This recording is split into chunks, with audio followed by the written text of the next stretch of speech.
ജീവൻ മുക്തി വിവേകം, ജീവൻ മുക്തി പ്രമാണ പ്രകരണം. ഓഡിയോ ബുക്ക് തുടരുന്നു. പരമഹംസത്വ നിർണയം.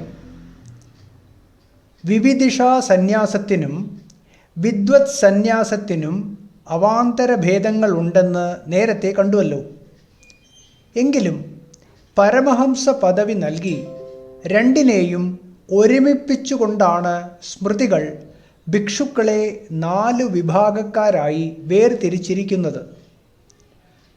സാധന സാധ്യ രൂപത്തിലുള്ള ഈ 2 സന്യാസങ്ങൾക്കും ജാബാലശ്രുതിയിൽ പരമഹംസ പദവി നൽകിയിട്ടുള്ളതായി കാണുന്നു. അവിടെ ജനകൻ യാജ്ഞവൽക്യനോട് സന്യാസത്തെക്കുറിച്ച് ചോദിക്കുന്നു. യാജ്ഞവൽക്യൻ ആദ്യം അധികാരഭേദമനുസരിച്ച് ക്രമമായി അനുഷ്ഠിക്കേണ്ട സാധനാമാർഗങ്ങളോടുകൂടി വിവിധിഷാ സന്യാസത്തെ വിവരിക്കുന്നു. ഇത് കേട്ടുകൊണ്ടിരുന്ന അത്രി യജ്ഞോപവീതം ധരിക്കാത്തവർക്ക് ബ്രാഹ്മണ്യമുണ്ടോ എന്ന് ചോദിക്കുന്നു. സന്യാസിക്ക് ആത്മജ്ഞാനം തന്നെയാണ് യജ്ഞോപവീതമെന്നായിരുന്നു യാജ്ഞവൽക്യൻ്റെ മറുപടി. ഇതിൽ നിന്നും യജ്ഞോപവീതാദി ബാഹ്യ ചിഹ്നങ്ങൾ പരമഹംസൻ ആവശ്യമില്ലെന്ന് തീരുമാനിക്കാം.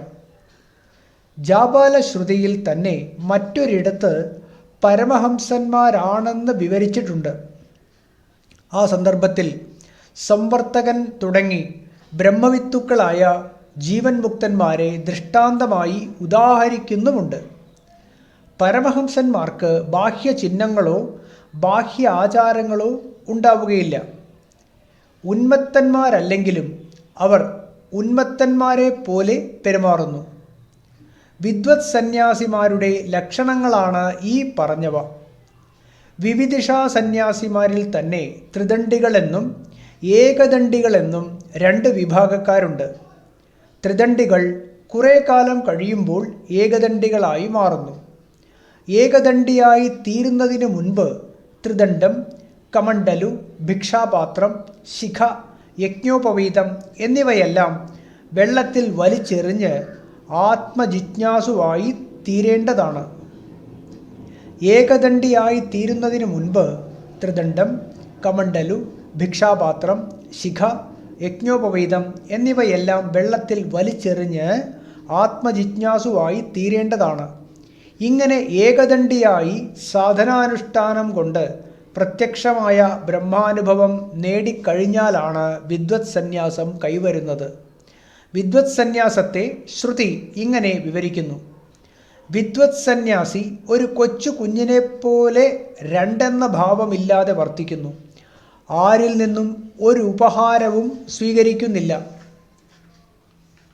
പൂർണ്ണ ബ്രഹ്മാനുഭവത്തിൽ മുഴുകിക്കഴിയുന്നു. ഒരു കളങ്കവും അദ്ദേഹത്തിൻ്റെ ചിത്തത്തെ സ്പർശിക്കുന്നില്ല. പ്രാണസന്ധാരണത്തിന് വേണ്ടി മാത്രം നിർദ്ദിഷ്ട സമയങ്ങളിൽ നിസ്സംഗനായി ഭിക്ഷയാചിക്കുന്നു. ലാഭാലാഭങ്ങളിൽ സമബുദ്ധി ഒരിക്കലും വെടിയുന്നില്ല. ശൂന്യസ്ഥാനങ്ങൾ, ക്ഷേത്രങ്ങൾ, വീടുകൾ, പുൽമേടുകൾ, അഗ്നിഹോത്രഗൃഹങ്ങൾ, മണൽത്തിട്ടുകൾ, ഗുഹകൾ, മരപ്പൊത്തുകൾ, അരുവികൾ, യജ്ഞശാലകൾ, മൺപുരകൾ, ആലകൾ, ഇവിടെയെല്ലാം ചിലപ്പോൾ അവർ പ്രത്യക്ഷപ്പെടുന്നത് കാണാം. നിർമ്മമന്മാരായ അവർ സന്തത സഹചാരികളായിരിക്കും. അവരുടെ ഹൃദയം സദാ അന്തർമുഖമായി ബ്രഹ്മധ്യാനത്തിൽ ലയിച്ചിരിക്കുന്നു. ശുഭാശുഭ കർമ്മങ്ങളിലൊന്നും അവർക്ക് ഒരു സംഘവുമില്ല. ബ്രഹ്മാനുഭവഘനമായ ഈ കർമ്മസന്യാസ സ്ഥിതിയിൽ തന്നെ അവർ ദേഹം വെടിയുന്നു. അവരാണ് പരമഹംസന്മാർ. പരമഹംസഭേദ കാരണം. വിവിധിഷാ സന്യാസത്തിനും വിദ്വത് സന്യാസത്തിനും ശ്രുതിയിൽ പരമഹംസ പദവി നൽകി കാണുന്നു. വിരുദ്ധ കർമ്മങ്ങളോടുകൂടിയ ജീവിതമാർഗങ്ങളെ അവലംബിക്കുന്നതുകൊണ്ട് പരമഹംസന്മാരിൽ അവാന്തര വിഭാഗങ്ങളെ അങ്ങനെ അംഗീകരിക്കേണ്ടി വരുന്നു. ആരുണികോപനിഷത്തിലും പരമഹംസോപനിഷത്തിലും ഈ വിരുദ്ധ ധർമ്മത്വം സ്പഷ്ടമാക്കിയിട്ടുണ്ട്.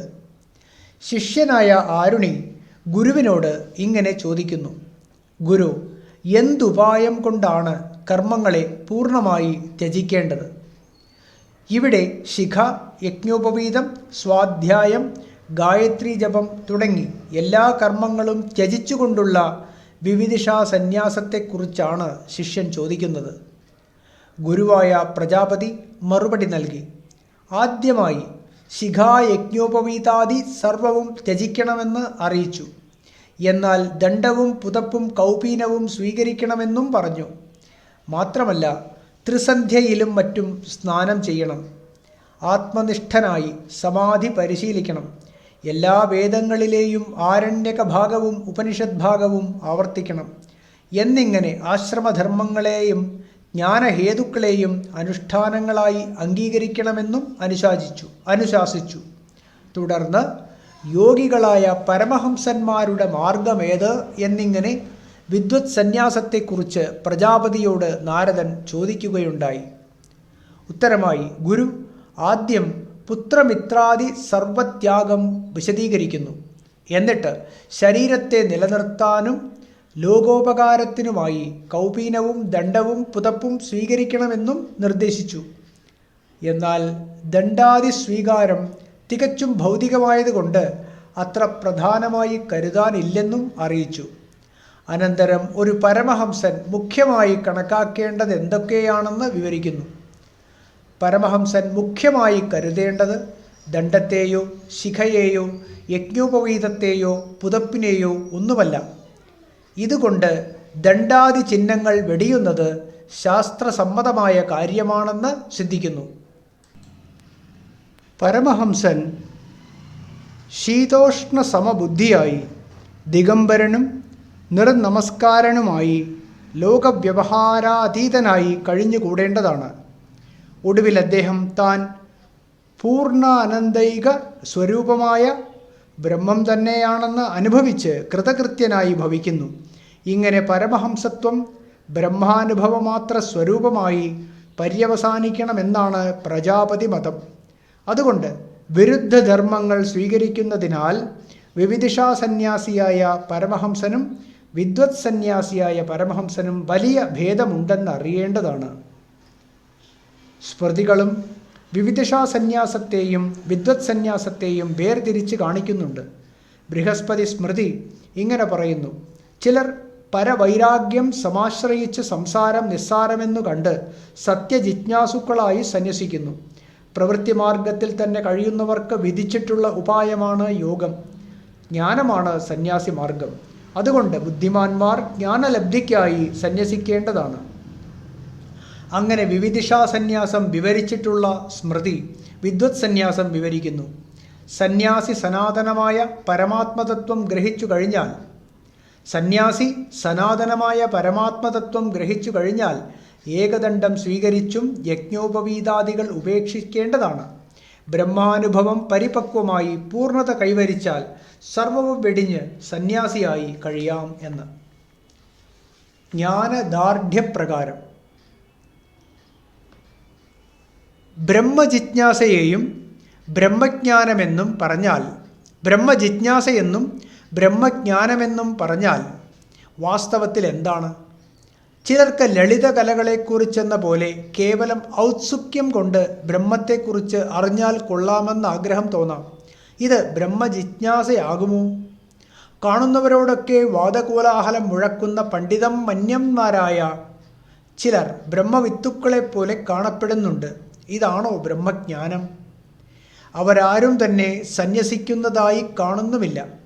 അപ്പോൾ സന്യാസത്തിന് ആവശ്യമായ ജിജ്ഞാസയും ജ്ഞാനവും ഏതു പ്രകാരമുള്ളതായിരിക്കും? പറയാം. ഒരാളിന് അതികഠിനമായ വിശപ്പുണ്ടെന്നിരിക്കട്ടെ. അപ്പോൾ അയാൾക്ക് ഭക്ഷണമൊഴിച്ചുള്ള മറ്റൊന്നിലും മനസ്സ് പതിയുന്നതല്ല. ഭക്ഷണത്തിന് താമസം നേരിട്ടാൽ അത് അത്യന്തം അസഹനീയമായി തോന്നുകയും ചെയ്യും. അതുപോലെ ജന്മഹേതുക്കളായ കർമ്മങ്ങളിൽ അത്യന്തം അരുചി തോന്നണം. ജ്ഞാനോപായങ്ങളായ ശ്രവണമനനാദിയിൽ അതീവ താൽപ്പര്യവും ഉദ്ഭവിക്കണം. ഇതാണ് ബ്രഹ്മജിജ്ഞാസ. ഇതിൻ്റെ ഉറപ്പിനായി സ്വീകരിക്കുന്ന സന്യാസമാണ് വിവിധിഷാ സന്യാസം. ഇതുപോലെ ബ്രഹ്മജ്ഞാനം എന്നാൽ എന്താണെന്ന് ശ്രീ ശങ്കര ഭഗവത്പാദർ ഉപദേശ സാഹസ്രിയിൽ ഇപ്രകാരം വിവരിക്കുന്നു: ദേഹാത്മജ്ഞാനവജ്ഞാനം ദേഹാത്മജ്ഞാനബാധകം ആത്മന്യേവ ഭവദ്യസ്യ സനേച്ഛന്നപി മുച്യത്തെ. ഇപ്പോൾ ദേഹമാണ് ഞാനെന്നുള്ള ബോധം എത്രമാത്രം ഉറപ്പുള്ളതാണോ അത്രമാത്രം ഉറപ്പോടുകൂടി ആത്മാവാണ് ഞാനെന്ന അനുഭവം ഉണ്ടാകണം. ഇപ്രകാരം ഉറപ്പുള്ള ആത്മജ്ഞാനം ഞാൻ ദേഹമാണെന്നുള്ള ബോധത്തെ പുറന്തള്ളുന്നു. സ്വാത്മസ്വരൂപത്തെ ഈ മട്ടിൽ അറിയുന്നയാൾ ആഗ്രഹിച്ചില്ലെങ്കിൽ പോലും മുക്തനായി ഭവിക്കുന്നു.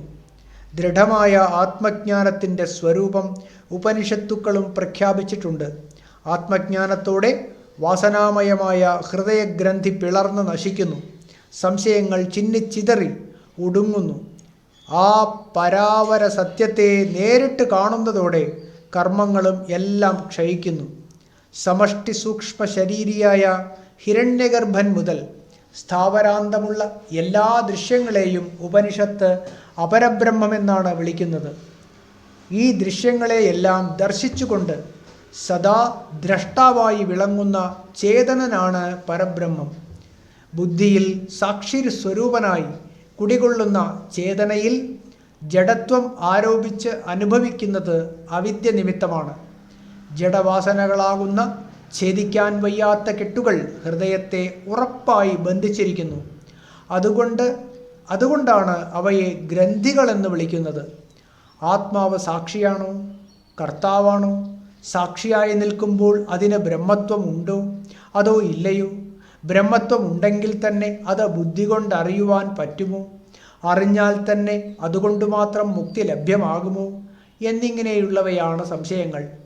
പ്രകടമാകാതെ വാസനാമണ്ഡലത്തിൽ ഒളിഞ്ഞു കിടക്കുന്നവയും അനേകം ഭാവി ജന്മങ്ങൾക്ക് കാരണമായി തീരാവുന്നവയുമാണ് കർമ്മങ്ങൾ. ഇങ്ങനെ ഗ്രന്ഥി, സംശയങ്ങൾ, കർമ്മം എന്നീ മൂന്നും ആത്മദർശനത്തോടെ തിരോഭവിക്കുന്നു. ആത്മദർശി പിന്നെ ശരീരം കൊണ്ട് എങ്ങനെ പ്രവർത്തിച്ചാലും ആ കർമ്മമൊന്നും അദ്ദേഹത്തെ ലേശം പോലും ബാധിക്കുന്നില്ല. ഗീതയിൽ ഭഗവാൻ ഇപ്രകാരം പ്രഖ്യാപിക്കുന്നത് നോക്കുക.